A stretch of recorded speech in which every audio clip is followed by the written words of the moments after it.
എല്ലാവർക്കും നമ്മുടെ ചാനലിലേക്ക് വീണ്ടും സ്വാഗതം. എല്ലാവരും സുഖമായിട്ടിരിക്കുന്നു എന്ന് വിചാരിക്കുന്നു. ഇന്ന് നമുക്ക് വീട്ടിൽ തന്നെ ട്രാൻസ്പെറൻറ്റ് സ്റ്റിക്കേഴ്സ് എങ്ങനെ ഉണ്ടാക്കുക നോക്കാം. അപ്പോൾ ഞാനിപ്പോൾ ഹലോ കിറ്റി തീമിലാണ് ചെയ്തെടുക്കുന്നത്.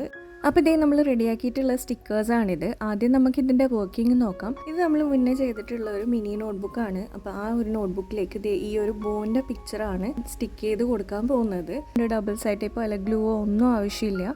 ഇത് ജസ്റ്റ് ഇതിൻ്റെ അകത്തുനിന്ന് ഇളക്കിയെടുക്കുക, എന്നിട്ട് എവിടെയാണ് വേണ്ടതെന്ന് വെച്ചാൽ സ്റ്റിക്ക് ചെയ്ത് കൊടുക്കാം.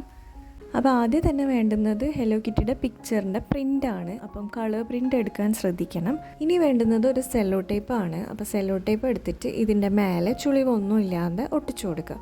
അപ്പോൾ ഞാൻ ഈ ഫസ്റ്റ് കോളത്തിലാണ് സെല്ലോ ടേപ്പ് ഒട്ടിച്ചു കൊടുക്കുന്നത്.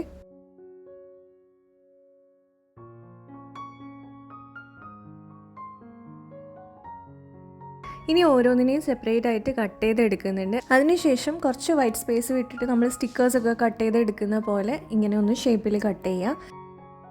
ഇനി നമുക്ക് വേണ്ടുന്നത് ഒരു പാത്രത്തിൽ കുറച്ച് വെള്ളമാണ്. ആ വെള്ളത്തിലേക്ക് ഈ നമ്മളിപ്പോൾ കട്ട് ചെയ്ത് വെച്ചിട്ടുള്ള പിക്ചേഴ്സൊക്കെ ഇട്ട് കൊടുക്കുക.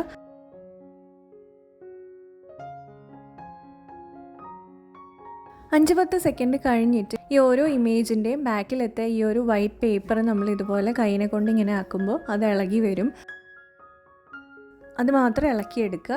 എന്നിട്ട് ഈ സ്റ്റിക്കേഴ്സ് നമുക്ക് ഒരു ട്രാൻസ്പെറൻറ്റ് ഷീറ്റിൻ്റെ മേലേക്കോ അല്ല സ്റ്റിക്കർ ഷീറ്റിൻ്റെ മേലേക്കോ ബട്ടർ പേപ്പറിൻ്റെ മേലേക്കോ ഒട്ടിച്ചു കൊടുക്കാം. ഫ്രണ്ടിൽ സെല്ലോ ടേപ്പ് വെച്ച് ഒട്ടിക്കുന്നതുകൊണ്ട് തന്നെ ഓൾറെഡി ഗ്ലൂ ഉണ്ടാവും. അപ്പോൾ നമുക്ക് ഡബിൾ സൈഡ് ടേപ്പ് അല്ല വേറെ ഗ്ലൂ ഒന്നും യൂസ് ചെയ്യേണ്ട ആവശ്യമില്ല. ഇപ്പം നമുക്ക് ട്രാൻസ്പെറൻറ്റ് സ്റ്റിക്കേഴ്സ് റെഡി ആയിട്ടുണ്ട്. ഇത് നമുക്ക് ഏത് സർഫസിൽ വേണമെങ്കിലും ഒട്ടിച്ചു കൊടുക്കാൻ പറ്റും. അത്രയേ ഉള്ളൂ നമ്മളുടെ വീഡിയോ. ഇഷ്ടമായിട്ടുണ്ടെങ്കിൽ ഒന്ന് ലൈക്ക് ചെയ്യുക. സബ്സ്ക്രൈബ് ചെയ്യാത്തവർ പ്ലീസ് ഒന്ന് സബ്സ്ക്രൈബ് ചെയ്ത് സപ്പോർട്ട് ചെയ്യുക. നമുക്കിനി നെക്സ്റ്റ് വീഡിയോയിൽ കാണാം. ബൈ.